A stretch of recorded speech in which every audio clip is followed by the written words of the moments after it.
is part of my problem. Okay, now, let's come back. Okay, what if I actually want to show you the album name rather than the album ID when I'm listing tracks? I mean, I have no idea off the top of my head which album is album 1709, right? That's a manufacturer's serial number. It's in a database someplace. I want to show you the album name. Well, if I take a look at album, the name is there. Okay?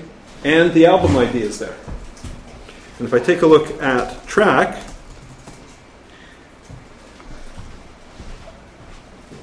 if my data is consistent, every one of those album IDs appears in this table. What I want to do is join the information together somehow.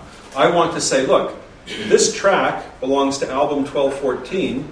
Album 1214 is called Anti-Gravity, so when you're showing me this track, can you show me that name instead of showing me the album ID? Because clearly I can work from this track, pull its album ID, come back here, find out what the name of the album is, and print that. If you're writing this code in Python, you could do that. You could say, right, that value is a key in that dictionary, go and get me that. Okay? Let's see how to do that. Select album.name. There's that old syntax of thing.thing. Right? Math.square-root, list.sort, table name.column name. I want to select album name and track.trackDate from, and this is the tricky bit, album join, I'm typing it in caps, you don't have to, I'll type it lowercase, but I want you to see it, join, track. What's going to happen?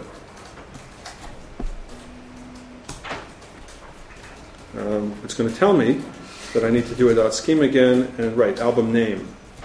Album name, track.trackDate from album join track. Whoa, that's a lot of data. Whoa, what happened here? Here's the model. Okay? There's one more step in the model of how databases process things. Once you've got this, you've got everything you're going to need to know about how databases process data. Everything after that is details. Is there a question? Yeah, we'll install all of this stuff at the break. Okay? I've got two tables. Right? This one has 3 rows and this one has 4. How many different ways could I pair those up? 12. First with first with second, with third with fourth, second with first with third. Okay.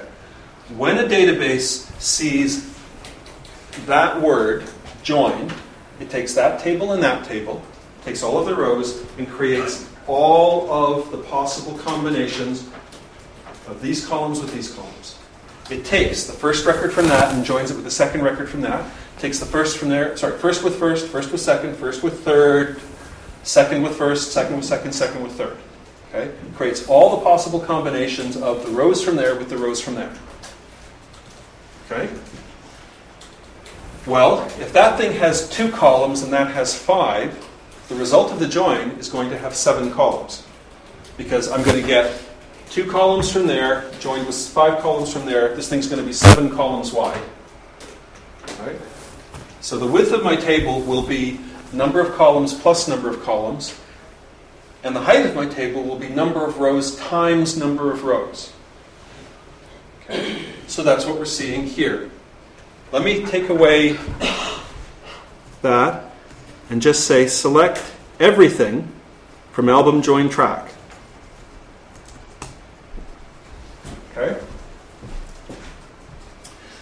Those 2 fields come from the first row of album. Those 4 fields come from the first row of track. First row of album, second row of track. 1, 2, 3, 4, 5. Sorry, I can't count. Vertical bar, nothing in between. That's the null that I was talking about earlier where there's no data. Okay. First row, third row. First fourth, first fifth, first sixth. Second first, second second, second third, and so forth. 7 wide because it's 2 from album, 5 from track. And 2, 4, 6 times 1, 2, 3 is 18. Okay? So I just went roink like that. But how I produce this is completely regular. Every row with every row, all of those columns, all of those columns. Good so far? Okay, so once I've got this, I can say select album.album name, track album.album ID, track.album ID, track.track ID from album join track. These columns keep their names. This column's name in the join table is album.album ID. This column's name is album.album name. This one is track.album ID, track.track name, track.number of people, track.date, track.hours. We've got the two-part names because two tables might have columns with the same name. You can imagine you might have two tables in your database that both have an address column. So if you join them, you need to know, am I talking about red.address or green.address? And that's why you've got the two-part names. The name, album.album name, uniquely identifies one of the columns here. Okay with that? Fred's left arm as opposed to Jane's left arm. And notice that we do have two columns called album ID. Album has album ID. Track has album ID. Right? So if I was just allowed to say album ID here, it would be ambiguous. Which one am I talking about? Which is why I have to say, which table did it originally come from? Heads nod? Okay. So this gives me a subset of my data. What I did was say, I just want those 4 columns. Right? I don't care about track.hours. I just want to look at these 4. Now,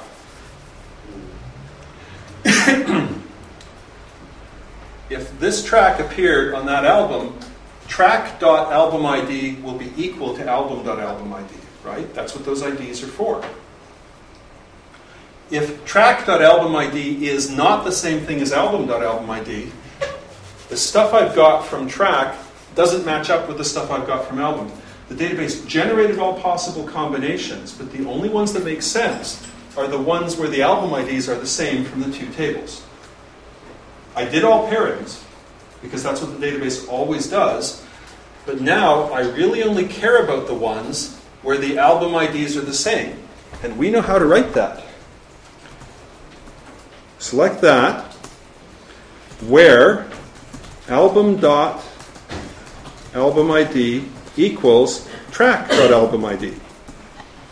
Because if the album ID I get from the track table row is not the same as the album ID I get from the album table row, then these two records are talking about different albums. It doesn't make sense to collate that data.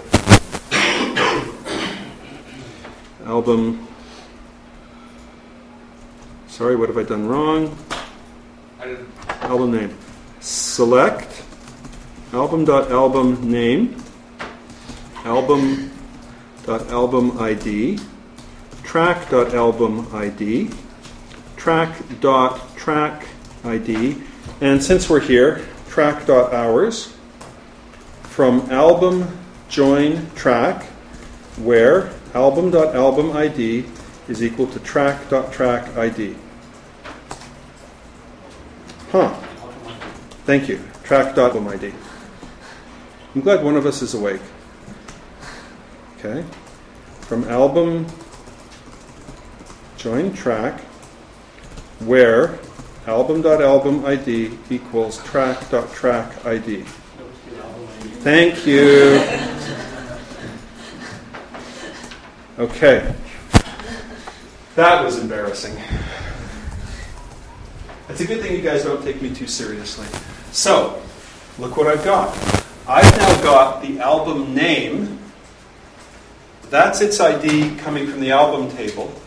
Here's some information about the track. That's the album ID coming from the track table. Where those two IDs are the same, I know that this information is about a track that's from that album, which is what I wanted. Right?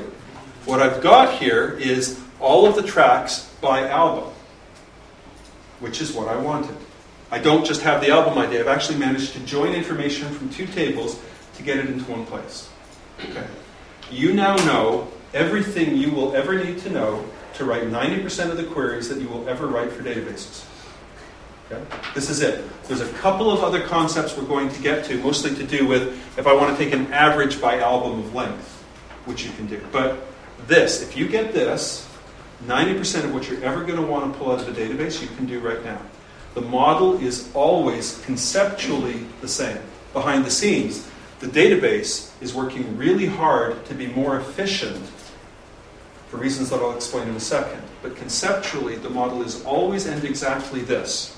Step number 1, find all of the tables in the join. I could say A, join B, join C, join D, but we'll stick to 2 because that way I can pronounce it without stumbling. Okay? So get the tables. Pair up all possible combinations of rows from each table. Okay? First with first, first with second, first with third, dot, dot, dot, second with first, second with second, second with third, dot, dot, dot. Give me all the possible combinations and just stick the columns side by side in each row. If I've got 2 there and 5 there, this temporary table will have 7 columns, and it'll have that many rows times that many rows entries. Okay, so now I've built all possible combinations of data from there with data from there. Then, apply the conditions in the where statement to filter things out and throw things away.